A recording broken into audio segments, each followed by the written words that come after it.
नमस्कार साथियों, एक बार फिर से हमारे चैनल में आपका स्वागत है।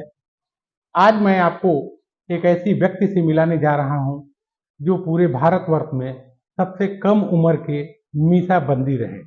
इसके अलावा एक सबसे बड़ी बात, जो लोकतंत्र में ऐसा नेता आपने कभी नहीं देखा होगा जो लगभग इस उम्र तक आते आते लगभग 80 बार जेल जा चुका है, राजनीतिक बंदी। तो आइए अब हम आपको मिलवाते हैं काशी के रामनगर में रहने वाले सतनाम सिंह जी से। सतनाम सिंह, आपका स्वागत है हमारे चैनल में। आज हम लोग लोकतंत्र के उस इमरजेंसी में जब पूरे देश में आग लगी हुई थी, आइए आज हम लोग उनसे बात करते हैं, सतनाम सिंह जी से, और ये जानते हैं कि उस इमरजेंसी काल में आखिर ऐसा क्या हुआ, उनको ऐसी प्रेरणा कहां से मिली कि उन्होंने इस तरह का अभियान चलाया और वो उस इमरजेंसी में जेल गए। मेरी राजनीति की शुरुआत सन 71 से हुई, जब रामनगर में पीपे का पुल था। उस पीपे के पुल पे पथकर लगता था। रामनगर के नागरिकों ने, विशेषकर उसमें इंटर कॉलेज और प्राइमरी स्कूल के जो लड़के थे और विश्वविद्यालय के विद्यार्थी थे, उन्होंने सब लोगों ने तय मिलकर किया कि हम लोग रामनगर के इस पीपे के पुल पर किसी भी कीमत पर पत्थर नहीं लगने देंगे। और उसमें विश्वविद्यालय के वरिष्ठ नेताओं ने, रामनगर के वरिष्ठ नेताओं ने मिल करके जोरदार आंदोलन किया। उसमें हमारे जैसे लोगों की महत्वपूर्ण भूमिका थी और हम लोगों ने जोरदार आंदोलन करके इसमें गिरफ्तार, कई बार गिरफ्तारी, इसमें पहली गिरफ्तारी मेरी 71 में गिरफ्तारी हुई। और मैं सन 71 में, जबकि क्लास 6-7 का विद्यार्थी। कितनी उम्र रही होगी उस समय? 11 साल उम्र। 11 साल की उम्र में मैं पहली बार पीपे के पुल पे पत्थर आंदोलन माफी के सवाल पे जेल गया। और मैं बधाई देना चाहूंगा आपको कि वो आंदोलन हम लोग सफल हुआ, और सफल हुआ कि उस पर पत्थर माफ हुआ। आज रामनगर में उस दौर में, आज तो पक्का पुल बन गया है, उसमें रामनगर के उस दौर में विश्वविद्यालय के विद्यार्थी नहीं, आम आदमी साइकिल भी लेकर जाता था तो उसको भी टैक्स देना पड़ता था। उसको हम लोग पत्थर बोलते, जो बाजार उसको कह सकते हैं, टैक्स वगैरह। उसका विरोध हुआ, जेल हम लोग गए। उसमें कई लोग घायल हुए, कई बच्चे घायल हुए, जो किसी का हाथ टूटा, किसी का पैर टूटा। उसमें हम लोग पहली जेल यात्रा हमारी। सतनाम सिंह जी, ये बताइए कि जो इमरजेंसी थी उसमें भी आपको लोग कहते हैं कि आप सबसे कम उम्र के, भारत में सबसे कम उम्र के जेल जाने वाले व्यक्ति रहे। जी हाँ। क्या हुआ था उस दिन? उसमें एक 71 में बताया, जब मैं पहली बार गिरफ्तारी हुई, 18 दिन जेल में था। और 18 दिन में जेल में बाद से रिहा होने के बाद हम सारे लोग जेल से रिहा हुए। रिहा होने के बाद लगातार हमारा फिर वो क्रम रुका नहीं। फिर उसके बाद हर समस्याओं पर, चाहे वो आम पब्लिक की समस्या के लिए आंदोलन हो और चाहे छात्रों की आंदोलन की समस्या हो, पीएन कॉलेज में बढ़ी छात्रवृत्ति, फीस बढ़ी थी, फीस माफी के सवाल पर भी आंदोलन चलता रहा।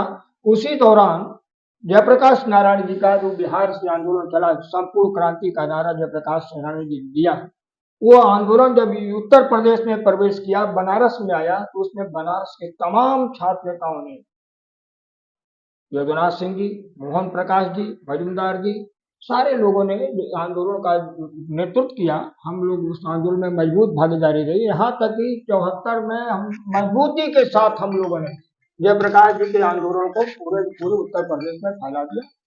और उस आंदोलन से घबरा के दूसरा, राजनारायण जी ने जो रिट दाखिल किया हाईकोर्ट में इंदिरा जी के खिलाफ, जो हाईकोर्ट का फैसला हुआ, और इंदिरा जी ने आपातकाल में घोषणा 25 की रात को उन्होंने इमरजेंसी 26-27 तारीख को हम सारे लोग बैठते हैं, बनारस में बैठते हैं, बुलाया जाता है गुप्त स्थान पे, हम सारे लोग बैठ कर मीटिंग करते हैं। और उसके बाद 4 जुलाई, 25 जून को इमरजेंसी की, 4 जुलाई को पड़ाव पर हमारे सारे सीनियर साथियों का लोगों की मीटिंग में, और इसमें तब सतनाम सिंह आपको कल 5 जुलाई है, कल आपको रामनगर चौराहे पे आपको स्पीच देना है कांग्रेस के खिलाफ। इंदिरा जी ने जो इमरजेंसी इंदिरा जी के खिलाफ इमरजेंसी लगाया, इसके खिलाफ। और 5 जुलाई को मैं अकेले ही चौराहे पर आया और माइक लगवा करके मैं अपना भाषण शुरू किया ही था। मुझे, मैं समझता हूँ कि 5-7 मिनट 10 मिनट मेरा भाषण हुआ ही था कि तब तक सैकड़ों की संख्या में पूरी पुलिस आकर के पहले तो उन्होंने माइक को फेंका, उसके बाद मेरे हाथ को पकड़ करके कुआं पर से नीचे खींचते हुए अपना, मैं समझता हूँ कि 25, 30, 40 डंडे उन्होंने मारे होंगे और मार पीट के सीधे थाने ले गए और थाने ले जाके मुझे उन्होंने चालान करके जेल दे दिया। पूरे पहले तो डीआईआर के तहत मुझे बच किया गया। 1 साल तक मैं डीआईआर के तहत बनारस में था, चौकाघाट। ये जेलर कहते हैं कि साहब आप फिर वापस चले जाइए, आपको जेल से रिहा नहीं किया जाएगा और सरकार ने आप पर मीसा लगा। अब आप अभी तक डीआईआर के बंदी थे, अब आप मीसा के बंदी हो गए। अब आप मीसा बंदी हो गए। मीसा बंदी का मतलब हमारे चैनल पे, मीसा बंदी का मतलब डीआईआर में ये था कि लोग जमानत भी करा लेते थे। अच्छा, डीआईआर में था कि आप जमानत भी करा लेते थे, court, lower session, high court से जमानत भी मिल जाती। लेकिन मीसा में होता था कि मीसा में आपकी अब की जमानत नहीं हो सकती। आपकी मीसा बंदी अगर घोषित कर दिया, मीसा लग गया, तो आपको सरकारी छोड़ सकती है, कोर्ट नहीं छोड़ सकती, उसमें जमानत है ही नहीं। ये था। कब तक सरकार लगाएगी इमरजेंसी, जब तक लगाए रखेगी तब तक आपको जेल में ही रहना पड़ेगा। ये था मीसा बंदी का। तो मुझे वहां से ट्रांसफर कर दिया गया चौकाघाट से। चौकाघाट से ट्रांसफर मीसा लगते ही उसके दूसरे दिन मुझे भेज दिया केंद्रीय कारागार शिवपुर सेंट्रल जेल। अब यहां से जो दौर शुरू होता है, इस दौर की वो जो दौर शुरू होता है जेल में यातनाओं का मेरे साथ, उसकी कल्पना मैं आज भी करके या सोच करके कांप उठता हूं कि मैं उस माहौल को कैसे सेंट्रल जेल ले जाया जाता है। कितनी उम्र रही होगी आपकी उस समय? 15 साल उम्र, 15 साल की पूरा नहीं था। 15 साल की उम्र, 60 की पैदाइश है, 75 इमरजेंसी की, 15 साल की। शिवपुर सेंट्रल जेल में ले जाता है तो मुझे पहले तो अस्पताल में रखा जाता है, मेडिकल चेकअप के बाद ही बैरकों भेजा जाता है। मेडिकल चेकअप के दौरान मेरी जो है सुपरिटेंडेंट से झगड़ा होता है। मैंने कहा क्या व्यवस्था, कल से मुझे खाना नहीं मिला है, पहले मुझे आप खाने की व्यवस्था करें। इसी पर सवाल बहस होता, उन्होंने मुझे कहा कि ठीक है आपको मिलेगा। तो सियाराम मैत्रे उसमें सुपरिटेंडेंट थे, उन्होंने कहा देखने में तो तुम अभी बहुत मासूम बच्चे लगते हो और तुम्हारी जिंदगी बर्बाद हो जाएगी, तुम ऐसा करके माफी मांगो और तुमको छोड़ दें, हम तुमको खुद छोड़ दें।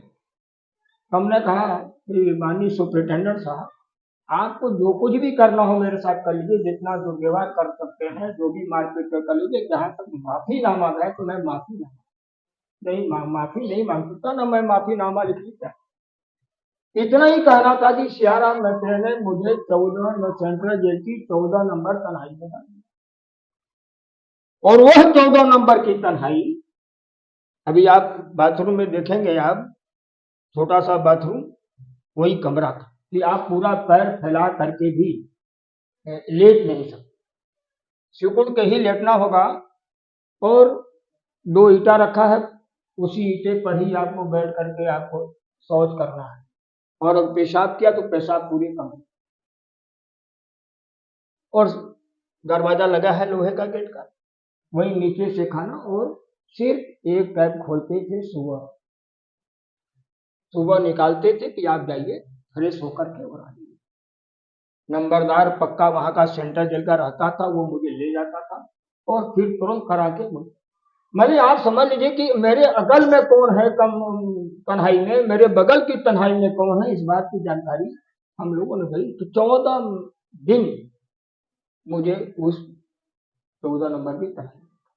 तो कितने साल आप जेल में रहे इमरजेंसी में? पूरे 2 साल इमरजेंसी। अच्छा, पूरे 2 साल, जब से इमरजेंसी लगा और जब खत्म हुआ तब रिहाई हुई।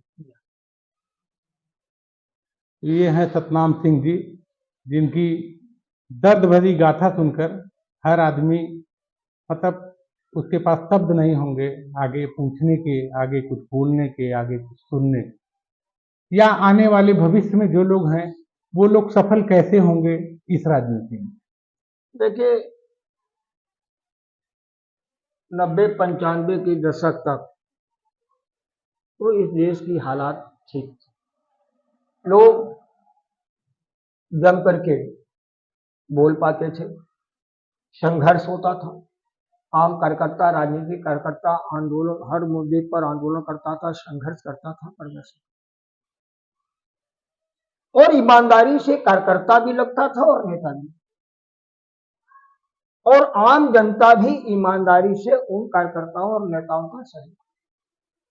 लेकिन अब बदली हुई परिस्थिति में मैं बड़ी ईमानदारी से एक चीज बताऊं आपको कि आज देश के अंदर जो राजनीति हो रही है, कि राजनीति में शुद्ध रूप से पूंजीवाद और माफियावाद हावी हो चुका। और जब से राजनीति में पूंजीवाद और माफियावाद हावी हो गया, तब से आप भी देख रहे होंगे कि धीरे धीरे आंदोलन, धरना, प्रदर्शन और संघर्षों का वो दौर खत्म हो रहा है, और ईमानदार जो लोग थे वो धीरे धीरे राजनीति से हटे, और शुद्ध रूप से आज पूंजीवाद हावी, पूंजीपति लोग हावी हो गए, भू माफिया लोग आज राजनीति में हावी हो गए। तो और दूसरी बात कि आज लोकतंत्र का कोई मायने नहीं रहा। एक दौर था कि हम लोग संघर्ष करते थे, इंदिरा जी को जब 81 में काला झंडा देखा और पुलिस के लोग मान रहे थे और कांग्रेस के लोग जब लाठी चला रहे थे, तो उसमें इंदिरा जी ने तत्काल रोका और कहा ये आप क्या कर रहे हो, वो राजनीतिक कार्यकर्ता है, उसने विरोध राजनीतिक तरीके से किया, उसको मत मारो, छोड़ो उसको। लेकिन आज क्या है, आज तो ये है कि बोलने पर भी प्रतिबंध है।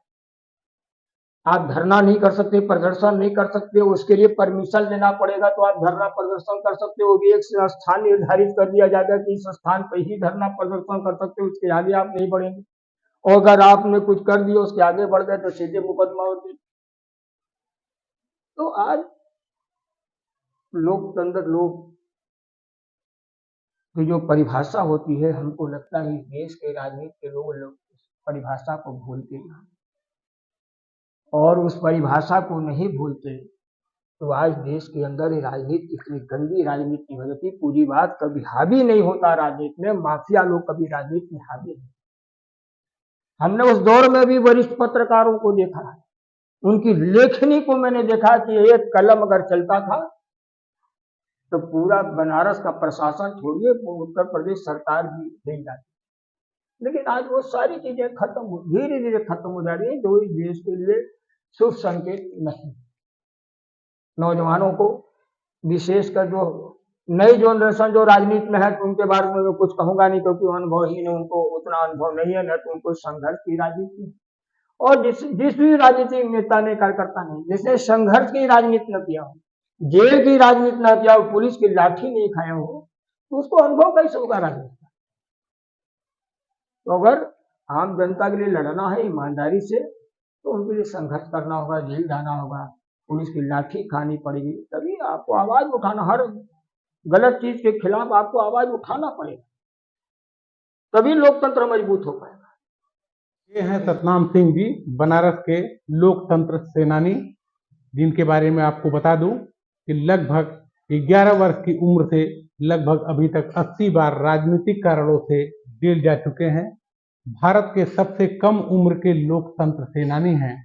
और तीसरी बात, सबसे कम उम्र के ऐसे आंदोलनकारी जो 11 वर्ष की उम्र में काशी के रामनगर के पीपा पुल पर इन्होंने जो पथकर लगता था उसको रोकने का काम किया। एक 11 वर्ष का बच्चा, और पथकर रोकने के लिए जो आंदोलन किया वह सफल भी हुआ, उसमें ये सफल भी रहे। और चौथी जो आखिरी बात मैं बता दूं, इन्होंने अपने ही मुंह से कहा और हाथों को दिखाया भी कि कहते हैं कि शरीर का कोई भी ऐसा अंग न हो जिस पर लाठी न पड़ी हो। बहुत बहुत धन्यवाद आपका सतनाम सिंह जी, आपने हमें समय दिया, आप हम लोग के साथ बात किए, इसके लिए मैं धन्यवाद देता हूं। तो ये थे सतनाम सिंह जी, हमारे चैनल पे आए थे, और हमारे साथ आप इसी तरह जुड़े रहिएगा। अगले कार्यक्रम में हम एक बार फिर हाजिर होंगे, तब तक के लिए नमस्कार।